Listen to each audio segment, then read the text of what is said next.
एक लग्न प्रेम कहाणी भाग 38. सिद्धार्थ त्याच्या घरी निघून जातो. खरं तर सिद्धार्थ आजारी पडलेलाच नव्हता किंवा त्याला चक्करसुद्धा आलेली नव्हती किंवा त्याला काहीही झालेलं नव्हतं. तुम्हाला तर माहिती आहे आपल्या सिद्धार्थने कॅन्सर असल्याचं नाटक केलेलं होतं, म्हणून त्याने चक्कर आलेल्याचं सुद्धा नाटक केलेलं होतं. अंतरा नक्की काय करते हे शोधून काढण्यासाठी सिद्धार्थने मुद्दाम त्यावेळी चक्कर आलेल्याचं नाटक केलेलं होतं. त्याशिवाय त्याला जराही कशाची कल्पना येणार नव्हती. सिद्धार्थ पटकन अंतराच्या घरामधून त्याच्या घरी निघून जातो आणि विकीला त्याच्या रूममध्ये बोलवतो. विकीसुद्धा सिद्धार्थच्या रूममध्ये येतो आणि बोलतो, सिद्धार्थ, आता काय झालं? तू ना मला प्रत्येक वेळी तुझ्या रूममध्ये बोलवतोस ना, तेव्हा नक्कीच काहीतरी प्रॉब्लेम झालेला आहे हे मला समजतं. त्यामुळे सांग, काय प्रॉब्लेम झालेला आहे? विकी, प्रॉब्लेम काही नाही झाला, पण ना मला एक क्ल्यू सापडलेला आहे. क्ल्यू? कसला क्ल्यू? विकी प्रश्नार्थक नजरेने विचारतो. विकी, तू मला बोलला होतास म्हणून मी अंतराच्या घरी गेलो, कारण आपल्या गार्ड्सने मिस्टर भोसले यांना तिथे आलेलं बघितलेलं होतं. पण त्याच वेळी मिस्टर सुरेश भोसले यांना तिथून बाहेर जाताना मी बघितलं. हां हो सिद्धार्थ, हे सगळं काही बोलणं आपलं कॉलवरच झालेलं आहे. तुम्हाला या सगळ्या काही गोष्टी सांगितलेल्या आहेस, पण त्यावेळी त्यांच्यातले बोलणे तुला नाही ना समजले. मिस्टर सुरेश भोसले लगेच तिथून निघून गेले. मग आता तुला काय पुरावा सापडलेला आहे? विकी, मला खात्री होती, मला नक्कीच अंतराच्या जवळ गेल्यानंतर नक्कीच काहीतरी पुरावा सापडेल, म्हणून मी तिथून घरी परत न येता परत अंतराच्या रूममध्ये सुद्धा गेलो. आणि तिथे गेल्यानंतर मला बघितल्यानंतर अंतरा एकदम घाबरलेली होती आणि हातामध्ये काहीतरी लपवण्याचा प्रयत्न करत होती. मला पाहून तिने एकदम कपाटामध्ये काहीतरी लपवले. ते काय होते हे मला मात्र माहिती नव्हतं, पण तिच्या वागण्यावरून काहीतरी महत्त्वाचं आहे हे मात्र समजलेलं होतं. आत्तापर्यंत मी अंतराला जेव्हा भेटत होतो तेव्हा ती खूप आनंदाने माझ्याजवळ येत होती. माझी परमिशन न घेता मिठी काय मारत होती, खूप प्रेमाच्या गोष्टी काय बोलत होती. पण आता यावेळेस मात्र ती माझ्या जवळसुद्धा आली नाही रे. मी तिथून कसा बाहेर पडेल यासाठीच ती खूप प्रयत्न करत होती. मला काही ना काहीतरी कारण सांगून घरी जाण्यासाठी फोर्स करत होती. खरं तर मला तिथे थांबायचे होते, पण अंतरा मला मात्र तिथे थांबूनच देत नव्हती. काय सिद्धार्थ, हे तू काय बोलतोयस? तू त्या घरामध्ये राहून तिच्यासोबत एका रूममध्ये राहून रात्र घालवणार होतास का? विकी रागाने बोलतो. विकी यार नको, ते अर्थ तू नको प्लीज काढूस. मला तिथे थांबायचे होते, म्हणजे अंतराजवळ काही पुरावा सापडतो का हे बघण्यासाठी मला तिथे थांबायचे होते. विकी, तुला तर माहिती आहे ना, खरं तर त्या अंतराचे तोंडसुद्धा बघण्याची माझी इच्छा नाही, पण फक्त पुराव्यांसाठी मी तिच्या जवळ जात आहे. तिच्याजवळ मी गेलो तर नक्कीच मला काहीतरी माहिती मिळणार याची मला पूर्णपणे गॅरंटी आहे. मला तिथून खूप घालवण्याचा ती प्रयत्न करत होती, म्हणून मी मुद्दाम चक्कर आलेल्याचं नाटक आणि तिला पाणी आणायला बाहेर पाठवले. तेवढ्या वेळातच मी पटकन कपाट उघडून शोधाशोध करण्याचा खूप प्रयत्न केला आणि विकी, मला तेव्हा तिथे एक फाईल सापडली. फाईल? कसली फाईल होती ती सिद्धार्थ? विकी, त्या फाईलमध्ये असे लिहिलेले होते की अवनी आणि जयच्या नावावरची जी काही प्रॉपर्टी आहे ती पूर्णपणे मिस्टर भोसले यांच्या नावावरती होईल. त्यावरती फक्त जय आणि अवनीची सही करणं महत्त्वाचं होतं. सिद्धार्थ, मग ही फाईल अंतराजवळ कशी काय? म्हणजे या फाईलवरून सिद्धार्थ आपल्याला सहजपणे समजतं की हे डोकं नक्कीच मिस्टर भोसले यांचंच आहे आणि त्यांनाच अवनी आणि जयच्या नावावरची प्रॉपर्टी त्यांच्या नावावरती करायची आहे. पण सिद्धार्थ, ती फाईल मग अंतराजवळ कशी काय आली? विकी, खरं तर सुरुवातीला माझ्या डोक्यामध्ये सुद्धा हेच विचार सुरू होते. माझं डोकं अजिबात चालत नव्हतं. मी सुद्धा याच गोष्टींवरती खूप विचार करत होतो, पण घरी येताना मला असे समजले की मी सुरुवातीपासूनच तुला बोलत होतो. मला खूप वेळा मिस्टर भोसले आणि अंतरा एकमेकांना भेटलेले दिसत होते. कदाचित हाच प्लॅन त्या दोघांचा आहे असं मला वाटतं. मिस्टर भोसले यांनी अंतराला जवळ करून अंतराला अवनी आणि जयच्या सह्या घ्यायला सांगितल्या असतील. सिद्धार्थ, तुझे बोलणेसुद्धा करेक्ट आहे. यामध्ये काही चुकीचे नाही, पण मला एक प्रश्न पडला आहे की अंतरा मिस्टर भोसले यांची मदत का करेल? म्हणजे मी तिला जेवढं ओळखतो त्यावरून मला एवढे नक्की माहिती आहे की त्यामध्ये अंतराचा काहीतरी स्वार्थ नक्कीच असणार आहे. कदाचित त्यातली प्रॉपर्टी अंतराला मिळणार असेल का? नाही विकी, मला नाही असं वाटत. त्यामागे वेगळेच काहीतरी कारण आहे. विकी, ते कारण आपल्याला लवकरात लवकर शोधून काढलं पाहिजे. पण कसे सिद्धार्थ? विकी, आपल्याला हार मानून अजिबात चालणार नाही. मला आज अचानक एक तरी पुरावा सापडला रे, आणि याच पुराव्याच्या आधारे आपण दुसरे पुरावेसुद्धा लवकरात लवकर शोधून काढूया. हो सिद्धार्थ, आता आपल्याला जास्त सतर्क राहायला हवं. प्रत्येक पावलावरती त्या दोघांवरती आपल्याला नजर ठेवायला हवी, आणि यामुळे आपल्याला काय खरं आणि काय खोटं हे लवकरात लवकर नक्कीच समजेल. विकी, आपले गार्डसुद्धा अंतरावरती नजर ठेवून आहेतच. आता बाकीच्या गार्ड्सनासुद्धा मिस्टर भोसले यांच्यावरती नजर ठेवायला सांग. हो सिद्धार्थ, तू अजिबात काळजी करू नकोस. आणि सिद्धार्थ, मला सांग, वहिनींचे काय झाले? त्यांना तू आपल्या घरी घेऊन येणार होतास ना? हो, आज गेलो होतो, पण ती पटकन या सगळ्या गोष्टींसाठी तयार नाही होणार रे. किती जरी केले तरी तिच्यावरती खूप अन्याय झालेला आहे. तिने खूप काही गोष्टी सहन केलेल्या आहेत, त्यामुळे तिला थोडा वेळ दिला पाहिजे ना. विचार करून ती नक्कीच काय असेल ते मला सांगेन. सिद्धार्थ, वहिनी घरी आल्या ना, त्यांना तू अजिबात त्रास द्यायचा नाहीस बरं का. जर दिलास ना तर मग तू आहेस आणि मी आहे. ओ, एवढी बहिणीची काळजी का? हो, मी बहीण मानतो त्यांना, आणि एका बहिणीची काळजी घेणं हे भावाचं कर्तव्यच आहे ना. हो रे विकी, मलासुद्धा एक नवरा म्हणून सगळी काही कर्तव्य, जबाबदारी पूर्ण पाडायच्या आहेत. तिला सुखात ठेवायचं आहे. तिला अजिबात आता कसलंही दुःख द्यायचं नाही. अजिबात तिला दुखवायचं नाही. हो रे हो, ठेवशील तू त्यांना सुखात. तू लगेच स्वप्नामध्ये नको हरवूस. काय रे बाबा, माणूस प्रेमामध्ये पडला की खरंच वेडा होतो, ते म्हणतात काही खोटं नाही. विकी हसत बोलतो. तेच इकडे सिद्धार्थसुद्धा हसतो आणि बोलतो, खरं आहे, खरंच मी वेडा झालो आहे माझ्या अवनीच्या प्रेमात. सिद्धार्थाचे बोलणे ऐकून विकी डोक्यावरती हात मारून घेतो. तू बस स्वप्न बघत, मला झोप आलेली आहे, मी जातो. विकी हसत बोलतो आणि तिथून निघून जातो. सिद्धार्थ पटकन अवनीला कॉल करतो आणि लगेचच तिकडे अवनीसुद्धा कॉल रिसीव्ह करते. माझ्या कॉलची वाट बघत होतीस का? अवनीने लगेचच कॉल रिसीव्ह केलेला बघून सिद्धार्थ हसत विचारतो. नाही, मी कशाला तुमच्या कॉलची वाट बघू. ते माझ्या हातामध्येच मोबाईल होता ना, त्यामुळे मी पटकन कॉल रिसीव्ह केला. अच्छा, मग जेवलीस का तू? हो, तुम्ही? हो, जेवलो. मग काय म्हणतेस म्हशे? म्हशे? म्हैस कोण आहे? तूच आहेस ना? सिद्धार्थ हसत बोलतो. मी तुम्हाला म्हैस वाटते का? अवनी रागाने विचारते. हो, मग तूच हम केलंस ना. म्हैसच करत असते ना. असू दे, अवनी रागाने बोलते. बघ, आणखीन तू तसंच केलंस. अहो तुम्ही गप्प बसा ना. मला त्रास द्यायला तुम्ही कॉल केलेला आहात का? नाही का माझी राणी, माझी बेबी काय करते बघावं म्हटलं. तिला तर माझी आठवण येत नाही ना. स्वतःहून नवऱ्याची काळजी घेत नाही, साधी नवऱ्याची विचारपूससुद्धा करत नाही, स्वतःने नवऱ्याला कॉलसुद्धा करत नाही. अंतर आहे ना त्यासाठी. अवनी हळू आवाजात बोलते. पण अवनीचे हे बोलणे सिद्धार्थाला ऐकू गेलेले होते, त्यामुळे सिद्धार्थ बोलतो. बेबी, आता अंतराचा विषय क्लोज आहे. 15 दिवस मी तुला बोललो ना, सगळं काही मी क्लिअर करेन. अहो असं काय घडलं आहे, मला आता टेन्शन येत आहे. तुम्ही काय मला सरळसुद्धा सांगत नाही, सगळं अर्धवट बोलत असता. बेबी, तू नको तुझ्या नसलेल्या डोक्याचा वापर करू, तुला जास्त त्रास होईल गं.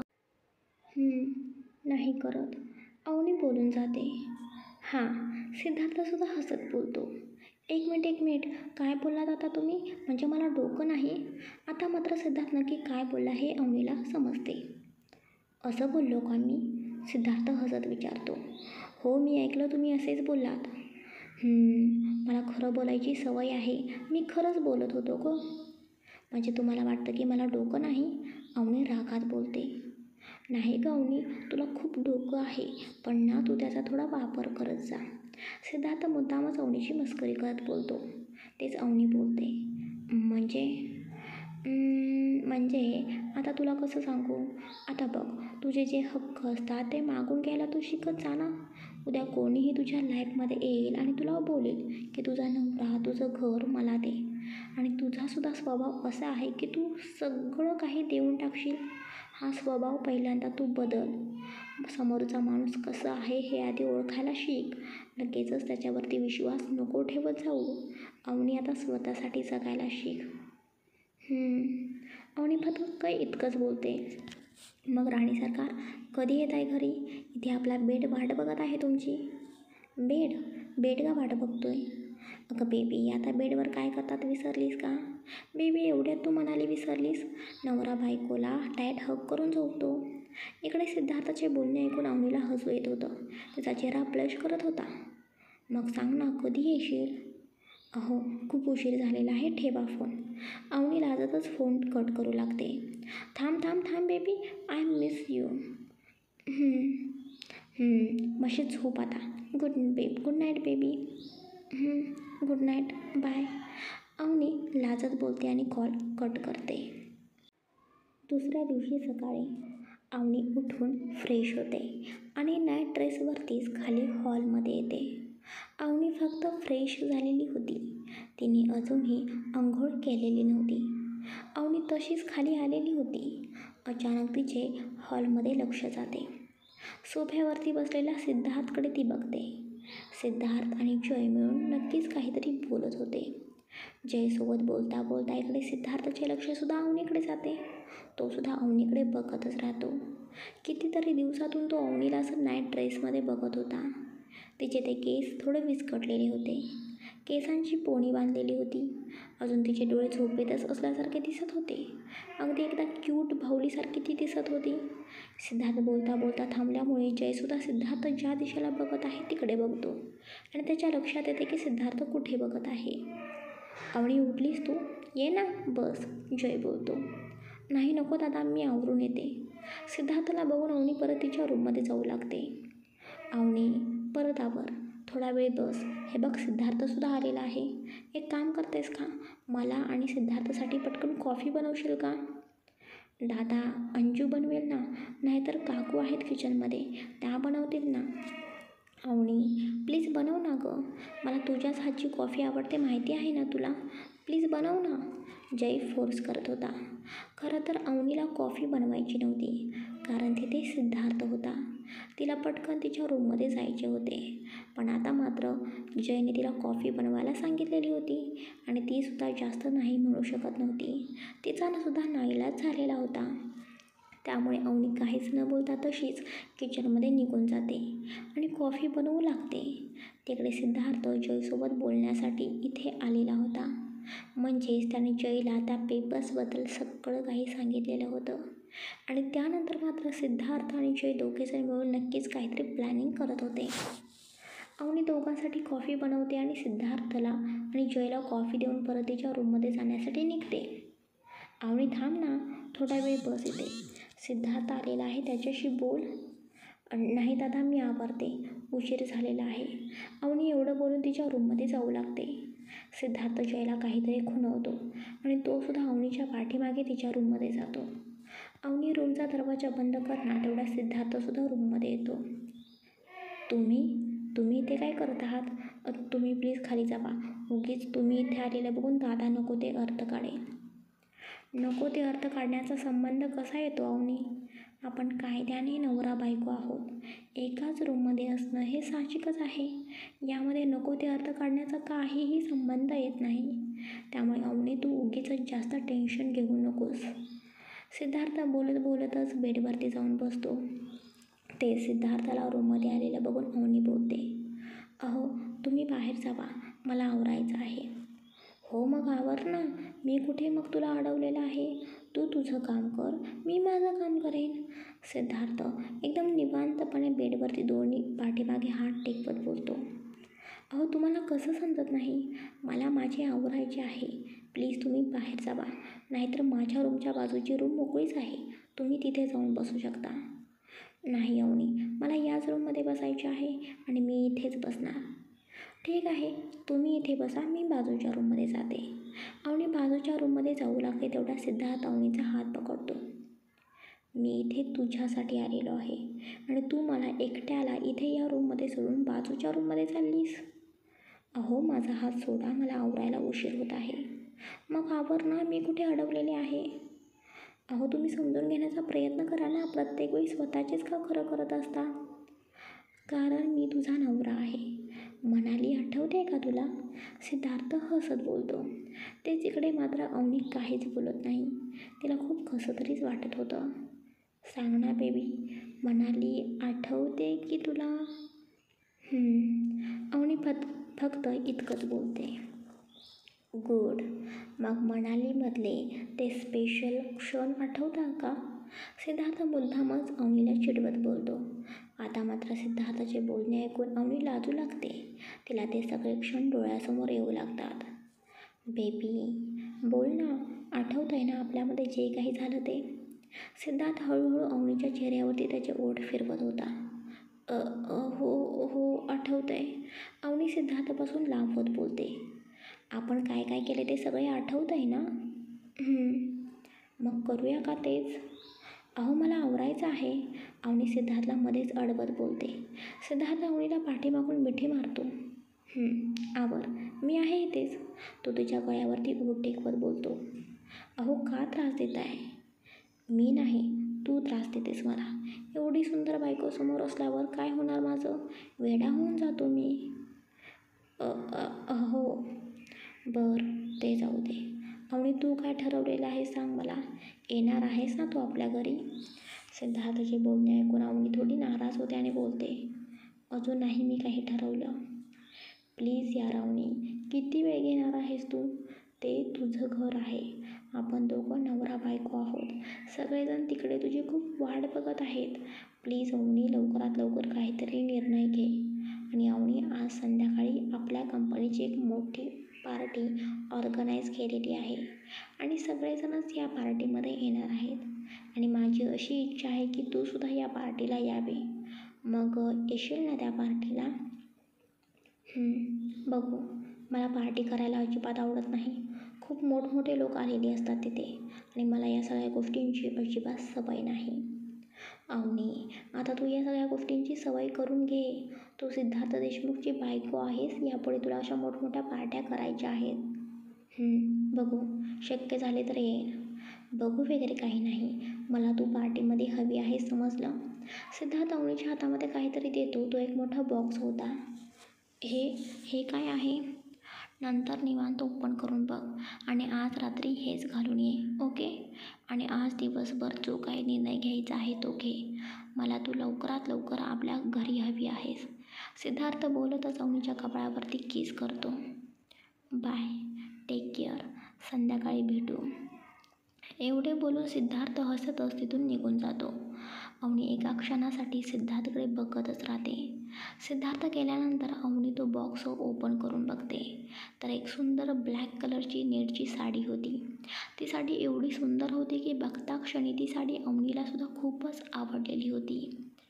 वाव, यांची चॉईस खरंच खूप छान आहे. पण या साडीवरून वाटते ही साडी खूपच महाग असणार आहे. अवनी साडी ओपन करून बघते. तिला तिथे एक चिठ्ठी दिसते. अवनी ती चिठ्ठी ओपन करते. आय नो तू असा विचार करत असशील की ही साडी खूप एक्सपेन्सिव्ह आहे. पण या गोष्टीचा अजिबात विचार करू नकोस. माझ्यासाठी सगळ्यात एक्सपेन्सिव्ह गोष्ट कोणती आहे माहिती आहे. तू आहेस. बाकी सगळ्या गोष्टी माझ्यासाठी क्षुल्लक आहेत. माझ्या आयुष्यात सगळ्यात महत्त्वाची व्यक्ती तू आहेस. आज रात्री मी तुझी वाट बघतोय. लवकर ये. तुझाच सिद्धार्थ. आणि ब्रॅकेटमध्ये अहो असं टाकलेलं होतं. सिद्धार्थने लिहिलेली चिठ्ठी वाचून अवनीच्या चेहऱ्यावरती नकळतपणे स्माईल आलेली होती. अवनी ती साडी व्यवस्थितपणे कपाटामध्ये ठेवते आणि आवरण्यासाठी निघून जाते. इकडे सिद्धार्थ अवनीला भेटून जयच्या घरातून तिकडे लगेचच अंतरालाच्या घरी त्याने ठेवलेले होते त्या घरी निघून जातो. तो घरामध्ये जातो तर अंतरा मात्र त्याला कुठेच दिसत नव्हती. त्याला माहिती होते अंतरा नक्कीच तिच्या रूममध्ये असणार. त्यामुळे तो सरळ अंतराच्या रूममध्ये जातो. अंतरा मोठमोठ्याने कोणाशी तरी बोलत होती. हे बघ, ही बातमी जर तू कोणाला सांगितलीस ना तर माझ्यापेक्षा वाईट कोणीही नाही. समजले? एवढे शब्द अंतराचे सिद्धार्थच्या कानावरती पडतात. ही नक्की एवढ्या मोठ्याने रागात कोणाशी बोलत आहे आणि कसली बातमी आहे जी कोणालाही समजता कामा नये? या अंतराच्या डोक्यात खूप मोठा प्लॅन सुरू आहे वाटतं. मला तिचा प्लॅन लवकरात लवकर समजून घ्यावाच लागेल. सिद्धार्थ रूममध्ये जाणार तेवढ्यात एक व्यक्ती रूममध्ये येते आणि तिथून निघून जाते. त्या व्यक्तीला बघून सिद्धार्थ पटकन दुसऱ्या रूममध्ये जाऊन लपतो. कोण आहे ही व्यक्ती आणि अंतरा या व्यक्तीला काय बोलत होती? सिद्धार्थ बराच वेळ विचार करतो आणि थोड्या वेळाने अंतराच्या रूममध्ये जातो. अंतरा. सिद्धार्थ अंतराला आवाज देतो. सिद्धार्थच्या आवाजाने अंतरा दचकते. सिद्धार्थ, तू एवढ्या सकाळी सकाळी इथे? अंतरा चेहऱ्यावरती जबरदस्तीने स्माईल देत सिद्धार्थशी बोलत होती. हो अंतरा, मला तुझी खूप आठवण आली ना, म्हणून मी तुला लगेचच भेटायला इथे आलो. काही प्रॉब्लेम आहे का? आणि अंतरा, तुझा चेहरा असा का दिसत आहे आणि एवढा तुला घाम का आलेला आहे? सिद्धार्थ मुद्दामच अंतरा काय बोलते हे बघायला बोलतो. ते सिद्धार्थ अंतरा तिच्या चेहऱ्याला हात लावते आणि बोलते, नाही रे सिद्धार्थ, मला कुठे घाम आलेला आहे. हे काय अंतरा, तू घामाने पूर्णपणे भिजलेली आहेस. घाबरली आहेस का? काही प्रॉब्लेम झालेला आहे का? मला सांग ना, मी सगळं काही नीट करेन. नाही रे सिद्धार्थ, तसं काहीच नाही, मी ठीक आहे. ते जाऊ दे, तू एवढ्या सकाळी सकाळी इथे कसा काय? हां बघ, तू समोर दिसलीस ना, मला काही सुचत नाही बघ. मी आलो होतो एका गोष्टीसाठी, पण मी तुझ्याशी गप्पाच मारत बसलो. कसली गोष्ट सिद्धार्थ? अंतरा, आज संध्याकाळी बिझनेसबद्दल एक मोठी पार्टी मी अरेंज केलेली आहे आणि त्या पार्टीमध्ये तुला यायचे आहे. मी कशाला येऊ सिद्धार्थ? ही पार्टी तुझ्या बिझनेसबद्दलची आहे ना? माय डिअर बेबी, ही पार्टी माझी नाही, आपल्या दोघांची आहे. माझा बिझनेस म्हणजे तुझा बिझनेस आहे ना, आणि माझ्यानंतर हा बिझनेस तुझाच होणार आहे. आणि तू सुद्धा एक टॉप मॉडेल आहेस, त्यामुळे तुला या पार्टीमध्ये आलेच पाहिजे. एका मोठ्या प्रोजेक्टच्या सक्सेसबद्दलची ही पार्टी आहे आणि तू तर मॉडेलिंग करतेस, आणि तू जर तिथे आलीस तर मोठ्या लोकांबरोबर तुझीसुद्धा ओळख होईल. आणखी मोठमोठे प्रोजेक्ट तुला भेटतील. या पार्टीचा तुला खूप फायदा होणार आहे. त्यामुळे अंतरा, तू या पार्टीमध्ये येशील ना? प्लीज नाही म्हणू नकोस, माझ्यासाठी चल ना. तू तिथे असलीस तर मलासुद्धा खूप छान वाटेल गं. हो चालेल ना. ओके, मग नक्की ये, मी तुझी वाट बघेन. खरं तर अंतरा, मला इथे थांबायचे होते, पण मला पार्टी रिलेटेड खूप कामे आहेत, त्यामुळे आपण रात्री भेटूया. Bye, love you baby. एवढे बोलून सिद्धार्थ तिथून निघून जातो. सिद्धार्थ तिथून निघून जात असताना अचानक त्याचा धक्का एका व्यक्तीला लागतो आणि त्या व्यक्तीच्या हातातील एक फाईल खाली पडते. सिद्धार्थच्या हातामध्ये सुद्धा काही फाईल्स होत्या. सिद्धार्थच्या फाईल्स त्यावेळीसुद्धा खाली पडतात. दोघांच्याही हातातल्या त्या फाईल्स खाली पडल्यामुळे ते एकमेकांमध्ये फाईल्स मिक्स झालेल्या होत्या. सॉरी, समोरची व्यक्ती बोलते. इट्स ओके, पण चालताना नीट बघून चालायची सवय लाव. सिद्धार्थ रागाने बोलतो. Sorry sir. ती व्यक्ती पटापट स्वतःच्या सगळ्या काही फाईल्स गोळा करते आणि तिथून निघून जाते. सिद्धार्थसुद्धा मान डोलावतच स्वतःच्या फाईल्स हातामध्ये घेतो आणि तो सुद्धा तिथून निघून जातो. सिद्धार्थ तसाच तिथून आता ऑफिसमध्ये जातो आणि विकीला त्याच्या केबिनमध्ये बोलावून घेतो. विकीसुद्धा पटकन सिद्धार्थच्या केबिनमध्ये येतो. विकी, आज पार्टी आहे, त्यासंबंधी सगळी काही कामे झालेली आहेत ना? काहीच कमी पडता कामा नये. खूप मोठे गेस्ट येणार आहेत आणि आज मी एक खूप महत्त्वाची अनाऊन्समेंटसुद्धा करणार आहे आणि ही अनाऊन्समेंट माझ्यासाठी खूप महत्त्वाची आहे. त्याचीसुद्धा सगळी काही तयारी झालेली आहे ना? हो सिद्धार्थ, तू अजिबात काळजी करू नकोस. मी सगळी काही तयारी केलेली आहे. पण तू वहिनींना बोलावलेलं आहेस ना? हो, मी अवनीला आमंत्रण दिलेलं आहे आणि अंतरालासुद्धा सांगितलेलं आहे. ओके, आता रात्र होण्याची वेळ आहे. विकी, या फाईल्स घे आणि यातल्या डिटेल्स सगळे काही करेक्ट आहेत का बघ. नंतर हे डिटेल्स आपल्याला दुसऱ्या कंपनीला पाठवायचे आहेत. खूप महत्त्वाचा प्रोजेक्ट आहे हा. विकी तिथे सिद्धार्थच्या समोर ती फाईल चेक करू लागतो आणि आता हळूहळू विकीच्या चेहऱ्यावरचे एक्सप्रेशन चेंज होऊ लागतात. सिद्धार्थ, ही फाईल कसली आहे? विकी थोडंसं प्रश्नार्थक नजरेने सिद्धार्थकडे बघत बोलतो. कसली फाईल म्हणजे? आपण दिल्लीच्या कंपनीसोबत जो प्रोजेक्ट करत आहोत त्या संबंधित ही फाईल आहे. सिद्धार्थ विकीकडे बघून बोलतो. नाही सिद्धार्थ, ही दिल्लीच्या प्रोजेक्ट संबंधित फाईल नाही. यातले डॉक्युमेंट्स वेगळेच आहेत. काय? कसे काय शक्य होऊ शकतं? विकी, मी स्वतः ही फाईल तयार केलेली आहे. त्याची फाईल बघ, वरती सरळ सरळ लिहिलेलं आहे दिल्लीच्या कंपनीचे नाव. उगीच तू नको ते बोलू नकोस.